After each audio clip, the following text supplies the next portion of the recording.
Imagine this. You wake up, roll over, and before you even stand up, you've already seen five vacations you're not on.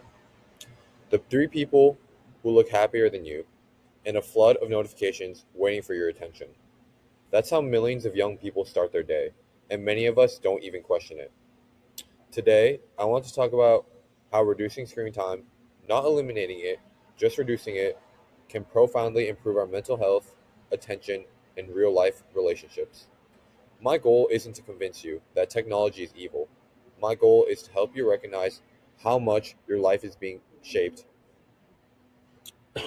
for you instead of by you, and how taking back even a little control can change the way you think, feel, and interact with the world. Let's start by looking at what constant digital exposure is doing to our mental health.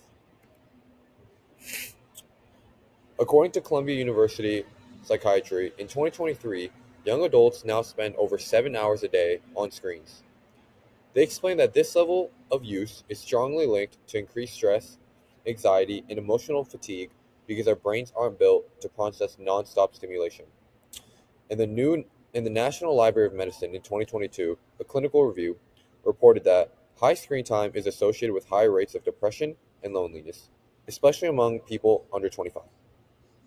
They highlight that constant comparison on social media directly lowers self-esteem. But you don't need a study to understand this. Think about the last time you saw a post and immediately compared it to yourself. It's like silently asking yourself every day, am I good enough? And then there's phubbing, ignoring someone to look at your phone. It might seem small, but every time it happens in a friendship or relationship, it chips away at that connection and trust. Imagine imagine waking up and comparing your entire life to a dozen of strangers before your feet even touch the floor. That tiny emotional hit, repeated hundreds of times a day, adds up fast. Mental health is one part of the picture. The second part is what we're doing on our devices. We all like to think we're multitaskers, but research says otherwise. The American College of Pediatricians in 2023 report on digital learning found that constant notification checking weakens memory formation and reduces academic performance. Their explanation is simple. Every alert forces your brain to stop what it's doing and start again, breaking your focus over and over. On average, young adults experience hundreds of notifications per day. That means hundreds of tiny interruptions, constantly restarting your mental process, like trying to read a book while someone keeps tapping you on your shoulder. Our attention is like a candle flame. Every notification is a small gust of wind. Individually, they seem harmless, but together they keep the flame from ever burning steadily. When students reduce screen time, even by an hour, they often report better sleep, better concentration, and higher productivity. Not because they suddenly become smarter, but because their work brain finally gets uninterrupted space to work. But the impact doesn't stop with our minds. It affects the human heart of human life, our relationship. Face to face communication is one of the most powerful forms of connection we have. It builds trust, empathy, humor, understanding all the things that make relationships meaningful. But when we spend most of our free time scrolling instead of speaking, our interactions become shallow. We're physically together, but mentally elsewhere. Research from the Journal of Social and Personal Relationships show that even the presence of a phone on the side of a table, nobody touching it, reduces the depth of conversation. Think about your favorite memory with your friends. Was it made while staring at a screen? Probably not. Most great memories happen when we're genuinely present, with no digital audience, no filters, no likes to chase, just real life happening in front of us. So the real question is, so what can we do about it?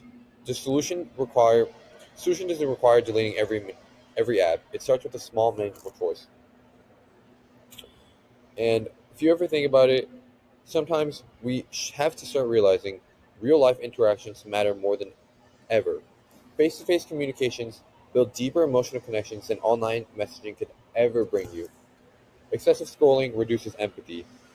Meaningful memories happen away from screens. Reducing screen time isn't about losing connection, it's about regaining ourselves. Here are three changes that everyone and anyone can make. Set a daily device limit. Even reducing screen time by 1 hour makes a difference. Turn off non essential notifications. Let your brain breathe. This could be just random messages that you don't need to see while you're studying. You don't need to get that one message from Instagram that's going to distract you and leads to nothing. 3. Replace one scrolling session with an in person time. A hobby, like it could be anything, such as sports, crocheting, or even a short walk outside. Taking a walk around the neighborhood is much more beneficial for you than looking at a screen could ever be. These are small steps, but small steps add up to better health, better mental health, physical, clearer focus, and stronger relationships. We have the power to choose what we spend our attention on, and attention is the most valuable thing we have. Time is money, and money is time. Let's stop letting screens take it from us and start reclaiming our lives, one moment at a time. Thank you very much.